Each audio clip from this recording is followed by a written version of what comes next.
नमस्कार, MBP star news मध्ये आपलं स्वागत आहे। मी आहे हर्षदा आणि आपण पाहत आहात एमबीपी स्टार न्यूज। चॅनलला लाईक, सबस्क्राइब आणि शेअर करायला विसरू नका। धन्यवाद। जय महाराष्ट्र। मी शिवसेना उद्धवजी बाळासाहेब ठाकरे या पक्षाचा तालुका प्रमुख सोपान काका मोरे। मी आज आलेलो आहे शिरूर कासार तालुक्यातील पंचायत समिती शिरूर कासार या ठिकाणी। तर मी शेतकऱ्यांच्या खूप महत्त्वाच्या विषयावर मी आज या शेतकऱ्यांच्या विषयावर लाईव्ह येत आहे। ये जरा पुढे।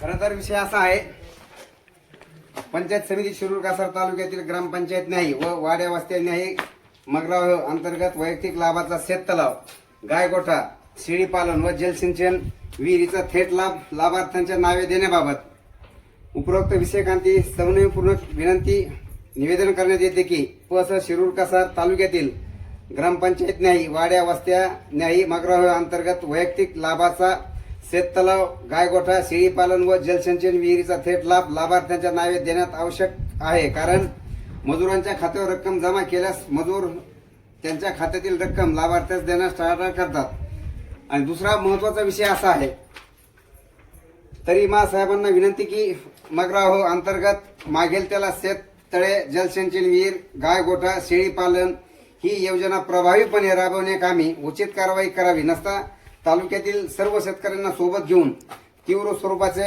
शिवसेनेच्या वतीने आंदोलन करण्यात येईल याची नोंद घ्यावी। विषय असा आहे, शिरूर तालुक्यातील सर्व शेतकऱ्यांना एक नम्रतेची विनंती करतो।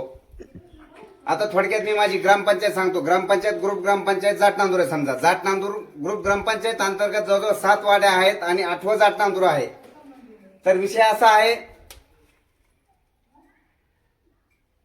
पंचायत समितीच्या अंतर्गत पंचायत समितीच्या नियोजनानुसार असं आहे की फक्त कृती आराखड्यामध्ये 20 विहिरी मंजूर करायच्या आणि त्याच 20 विहिरी त्या शेतकऱ्यांना द्यायच्या। मग आता जर समजा 20 विहिरी शेतकऱ्यांना म्हणजे ग्रुप ग्रामपंचायत अंतर्गत त्या लाभार्थ्यांना 20 विहिरी दिल्या, तर 7 वाड्यातील बाकी शेतकऱ्यांना विहिरी कधी भेटणार? आणि बरं, त्या विहिरी झाल्या सरपंचाच्या हिशोबाने समजा, पण बाकी ज्या शेतकऱ्यांना विहीर खांदायची, शेततलाव खांदायचा, शेळी पालन करायची, गायगोठा करायचा, यांचं काय? यांनी किती दिवस प्रतीक्षा करायची?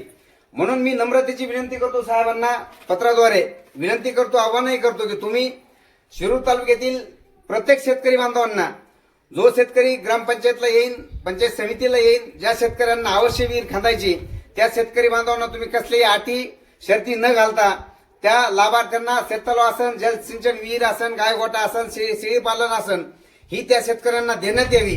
आणि मी सर्व शेतकऱ्यांना विनंती करतो की तुम्ही ह्या अटी पायदळी तुडवा। ज्याला विहीर खांदायची, त्याला विहिरीची आवश्यकता आहे, तुम्ही डायरेक्ट ग्रामपंचायतच्या त्या सरपंचाला कळवून, त्या रोजगार सेवकाला कळवून तिथं तुम्ही कृती आराखड्यामध्ये तो विषय तात्काळ घ्या। कुणाचाही विचार न करता तुम्ही तुमच्या कामाला लागा। जिथं अडचण आहे तिथं मी आहे। थांबतो। जय हिंद, जय महाराष्ट्र।